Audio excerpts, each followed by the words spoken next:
ുമെന്ന് പ്രഖ്യാപിച്ചതാണ് night life പദ്ധതി. ഈ night life പദ്ധതി അന്ന് സംസ്ഥാന സർക്കാരും ഒക്കെ ടൂറിസം പ്രോത്സാഹനത്തിൻ്റെ ഭാഗമായി ഏറ്റെടുത്തതാണ്. അങ്ങനെയെങ്കിൽ ഈ പദ്ധതിയെ ഇപ്പോഴത്തെ BJP ഭരണസമിതി അനുകൂലിക്കുമോ എന്ന ചോദ്യമുണ്ട്. ഇത് സംബന്ധിച്ച് മേയറോട് ചില ചോദ്യങ്ങൾ ഇതിനകം തന്നെ ഉണ്ടായിക്കഴിഞ്ഞു എന്നാണ് മനസ്സിലാക്കുന്നത്.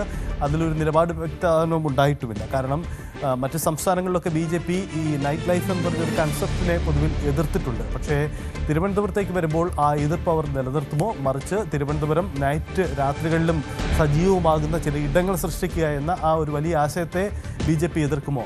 ഇതൊരു തുടക്കം മാത്രമാണെങ്കിൽ ആ എതിർപ്പുകൾ പലതരത്തിലേക്ക് കിടക്കാനുള്ള സാധ്യതയുണ്ട്. അങ്ങനെയെങ്കിൽ അതൊക്കെ സംഭവിക്കുമോ എന്ന വലിയ ചോദ്യം കൂടിയാണ് ഉയരുന്നത്. എന്തായാലും തലസ്ഥാന നഗരത്തിൽ ഇപ്പോൾ സംഭവിച്ചുകൊണ്ടിരിക്കുന്നത് BJP കൗൺസിലർ ആർ ശ്രീലേഖ മുൻ DJP അവർ MLAയുടെ ഓഫീസ് കെട്ടിടം ഒഴിഞ്ഞു നൽകണമെന്ന് ആവശ്യപ്പെടുന്നു. അതുണ്ടാക്കുന്ന വിവാദമാണ്. ഈ വിവാദത്തിൻ്റെ വസ്തുത എന്ത് എന്ന ചോദ്യം കൂടി ഏറെ പ്രസക്തമായി മാറുകയാണ്. എന്തായാലും ഇത് സാഹചര്യം വളരെ പ്രധാനപ്പെട്ടതാണ്. സാരംഗ് തുടരുന്നുണ്ട്. സാരംഗ്, ഇതൊരു രാഷ്ട്രീയ വിവാദമാക്കുകയാണ് ഇടതുപക്ഷം CPM. അതാണിപ്പോൾ പ്രശാന്തിൻ്റെയും തൊട്ട് പിന്നാലെ CPM ജില്ലാ സെക്രട്ടറി ഉന്നയിക്കുന്ന ആക്ഷേപങ്ങളിൽ പ്രകടമാവുന്ന കാര്യം. ഇത് വളരെ ബോധപൂർവമാണ്. BJP നേതൃത്വത്തിൻ്റെ അറിവോടുകൂടിയാണ് ഈ ഒരു നീക്കം നടക്കുന്നതെന്ന് അവർ പറയുന്നുണ്ട്. അങ്ങനെയെങ്കിൽ BJPയുടെ ഒരു മറുപടി ഇക്കാര്യത്തിൽ ഉണ്ടാവുമല്ലോ അല്ലേ?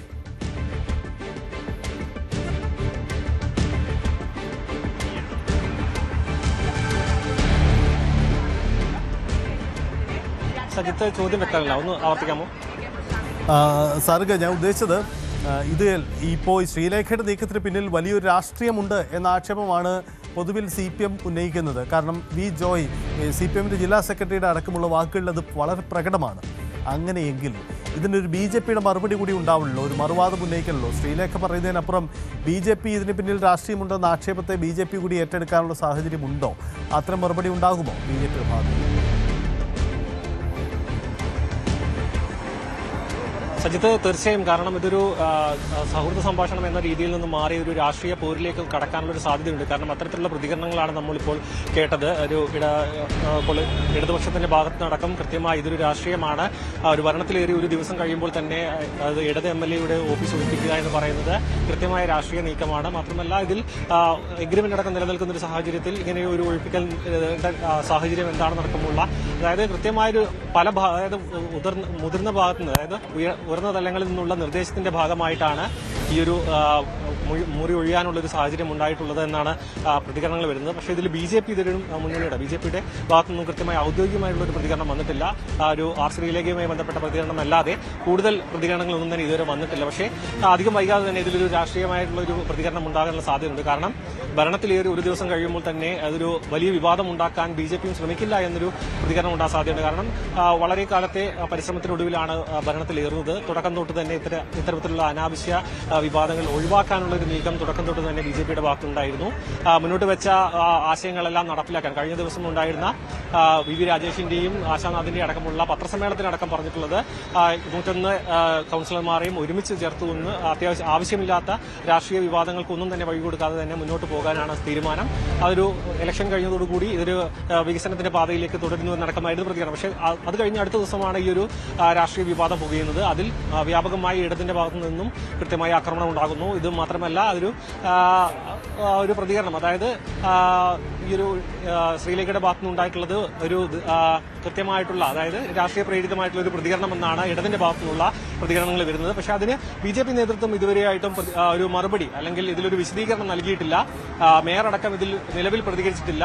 പ്രതികരണങ്ങൾ ആരായുന്നുണ്ടെങ്കിൽ പോലും ഇതിൽ കൃത്യമായി ഇപ്പോൾ നിലവിൽ പ്രതികരിക്കാൻ തയ്യാറല്ല എന്നാണ് മേയർ അടക്കം പ്രതികരിക്കുന്നത്. അതുകൊണ്ട് തന്നെ ഇതിന്റെ ഒരു കൂടുതൽ വശങ്ങളടക്കം പരിഗണിച്ചുകൊണ്ട് BJPയുടെ പ്രതികരണം അധികം വൈകാതെ തന്നെ ഉണ്ടാകും. കാരണം ഇത് വലിയ വിവാദത്തിലേക്ക് കടക്കാനുള്ള ഒരു സാധ്യതയടക്കം മുൻനിർത്തിക്കൊണ്ട് ഒരു വിശദീകരണം, മാത്രമല്ല ഇപ്പോൾ ഒരു ഭരണത്തിലിരിക്കുന്ന ഒരു മുന്നണി എന്ന തരത്തിൽ വിശദീകരണം നൽകാൻ അവർ നിർബന്ധിതരാവുകയും ചെയ്യും. അതുകൊണ്ട് തന്നെ മേയറിന്റെ ഭാഗത്തുനിന്നടക്കം ഇതിൽ കൃത്യമായ ഒരു വിശദീകരണം അധികം വൈകാതെ തന്നെ ഉണ്ടാകുമെന്നാണ് കരുതുന്നത്. യെസ്, എന്തായാലും ഇക്കാര്യത്തിൽ വിശദീകരണം ഉണ്ടാകുമെന്ന് പ്രതീക്ഷിക്കാൻ നമുക്ക്. ആ തരത്തിലാണ് ഇത് പോകുന്നത്. ഒപ്പം ശ്രീലേഖയുടെ ഈ വാദത്തെ ഏറ്റെടുക്കാൻ BJP നേതൃത്വം, മേയർ അടക്കമുള്ളവർ തയ്യാറാകുമെന്ന കാര്യം കൂടി വളരെ പ്രസക്തമാണ്. അങ്ങനെയെങ്കിൽ അതൊരു വലിയ രാഷ്ട്രീയ തർക്കത്തിലേക്ക് തന്നെ പോയേക്കാം. പറഞ്ഞത് സൗഹാർദ്ദപരമെങ്കിലും ആവശ്യം ഒരുപക്ഷെ പെട്ടെന്നൊഴിയാൻ ആവശ്യപ്പെട്ടിട്ടുണ്ടെങ്കിൽ അത് അത്ര പെട്ടെന്ന് ഉൾക്കൊള്ളില്ല. എന്തായാലും അതൊരു വലിയ ഏറ്റുമുട്ടലിലേക്ക് പോകും. ഈ കാര്യങ്ങൾക്കെല്ലാം പിന്നിൽ മറ്റൊരു രാഷ്ട്രീയം കൂടി ഉണ്ടെന്നത് പ്രധാനപ്പെട്ട കാര്യമാണ്. എന്താണ് രാഷ്ട്രീയം എന്നത് പരിശോധിക്കാം. നമ്മൾ ഉദ്ദേശിക്കുന്നത് പോലെ ഇതൊരു വലിയ രാഷ്ട്രീയ നീക്കത്തിൻ്റെ ഭാഗമെങ്കിൽ ആ രാഷ്ട്രീയത്തിന് മറ്റൊരു പ്രസക്തമുണ്ട്. എന്താണത്? ആർ ശ്രീലേഖ മേയർ സ്ഥാനം ആഗ്രഹിച്ചിരുന്നു, പക്ഷേ അവർക്ക് നൽകിയില്ല. അങ്ങനെയെങ്കിൽ ശ്രീലേഖയ്ക്ക് മുന്നിലുള്ള ഓഫർ വട്ടിയൂർക്കാവിലെ നിയമസഭാ സീറ്റാണ്. വട്ടിയൂർക്കാവിൽ നിയമസഭാ സീറ്റ് ആഗ്രഹിക്കുകയാണെങ്കിൽ ഏറ്റുമുട്ടേണ്ടി വരിക വി കെ പ്രശാന്തുമായിട്ടാണ്. വി കെ പ്രശാന്ത് ഒപ്പം ശ്രീലേഖ മത്സരത്തിന് കളമൊരുക്കാനുള്ള സാഹചര്യമുണ്ട്. അതിനുള്ള തുടക്കമാണോ ഇപ്പോൾ സംഭവിച്ചത് എന്ന കാര്യം കൂടി വളരെ പ്രസക്തമാണ്.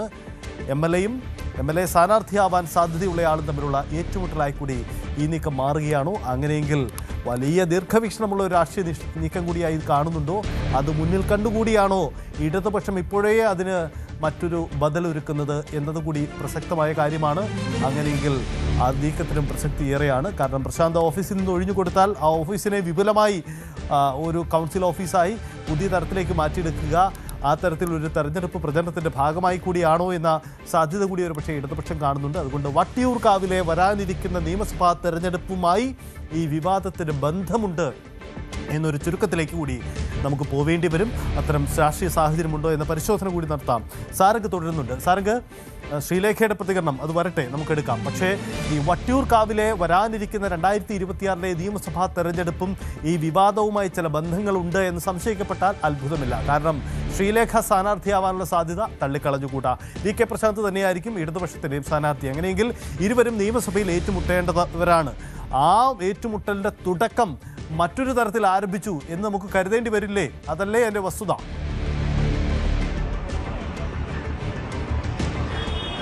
സജിത്ത്, തീർച്ചയായും. കാരണം ഈ ഒരു മേയർ തെരഞ്ഞെടുപ്പ് അല്ലെങ്കിൽ ഈ ഒരു തദ്ദേശ തെരഞ്ഞെടുപ്പിൽ കോർപ്പറേഷനിൽ മേയർ സ്ഥാനത്തേക്ക് തുടക്കം തൊട്ട് തന്നെ പരിഗണിച്ച പേരായിരുന്നു, അല്ലെങ്കിൽ ഉയർത്തി കാണിച്ചൊരു പേരായിരുന്നു ശ്രീലേഖ. പക്ഷേ തെരഞ്ഞെടുപ്പിൽ വിജയിക്കുകയും പിന്നീട് കൃത്യമായ ഒരു മുന്നണിയുടെ തീരുമാനത്തിന്റെ ഭാഗമായി ഈ പേര് മാറ്റുകയും പിന്നീട് മേയറായി വി രാജേഷിനെയും ഡെപ്യൂട്ടി മേയറായി ആശാനാഥിനെയും തെരഞ്ഞെടുക്കുകയായിരുന്നു. അതിന്റെ അതായത് ഒരു അസ്വാരസ്യം തുടക്കം തൊട്ട് തന്നെ പ്രകടമായിരുന്നു. ഒരു വി രാജേഷിന്റെ സത്യപ്രതിജ്ഞാ ചടങ്ങിനും ആശാനാഥിന്റെ സത്യപ്രതിജ്ഞാ ചടങ്ങിനും ശേഷം തന്നെ കൂടുതൽ ആഘോഷ പരിപാടികൾക്ക് ഒന്നും തന്നെ അവിടെ പങ്കെടുക്കാതെ ആർ ശ്രീലേഖ വ്യക്തിപരമായ കാരണങ്ങൾ പറഞ്ഞുകൊണ്ട് അവിടെ നിന്ന് മാറി നിന്നിരുന്നു.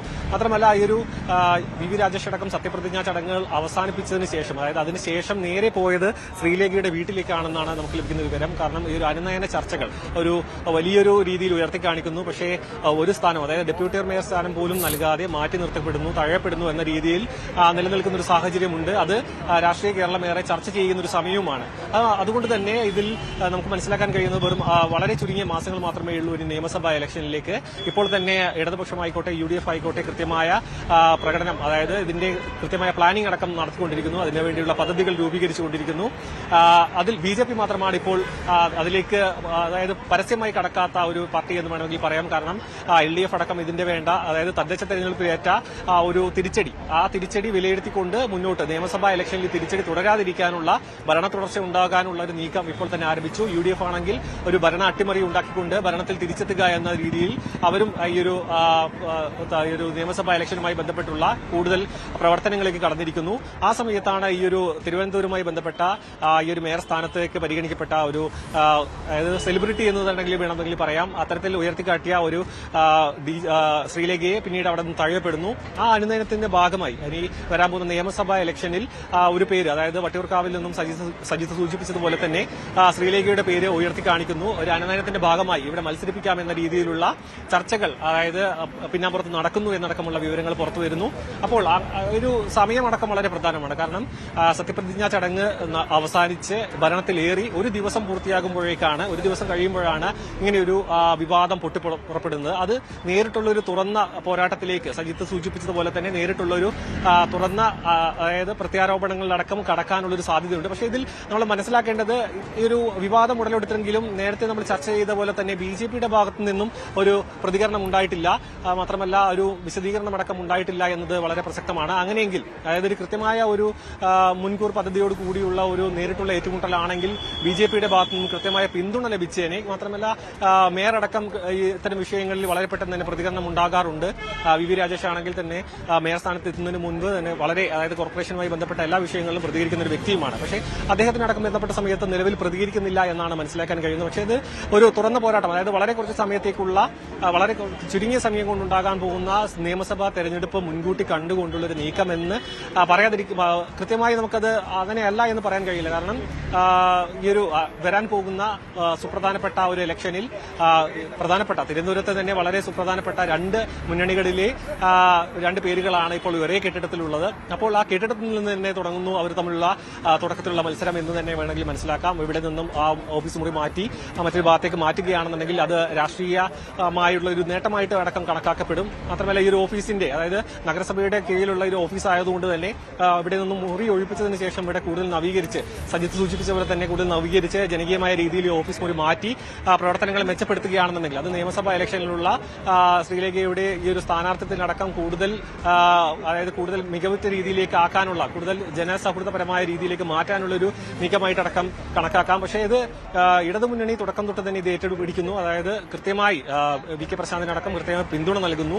ഗുരുതരമായ ആരോപണങ്ങൾ അല്ലെങ്കിൽ രാഷ്ട്രീയ പ്രേരിതമാണ്, ഉന്നത തലങ്ങളിൽ നിന്നുള്ള ഒരു നിർദ്ദേശപ്രകാരമാണ് എന്നടക്കമുള്ള കൃത്യമായ പിന്തുണ ഇടത് മുന്നണിയുടെ ഭാഗത്തു നിന്നും ഉണ്ടായിട്ടുണ്ട് വി കെ പ്രസാദിന്. പക്ഷേ അത്തരത്തിലുള്ള ഒരു പിന്തുണ ശ്രീലേഖയ്ക്ക് ലഭിച്ചില്ല എന്ന കാര്യം നമുക്ക് ഒഴിവാക്കി നിർത്താൻ പറ്റില്ല. കാരണം ശ്രീലേഖ ഇത്തരത്തിലൊരു ആവശ്യം ഉന്നയിക്കുന്നു, അത് പുറത്തു കൊണ്ടുവരുന്നത് വി കെ പ്രശാന്ത് പ്രതികരിക്കുന്ന ഈ ഒരു മുറി ഒഴിയാൻ പറയുന്നു.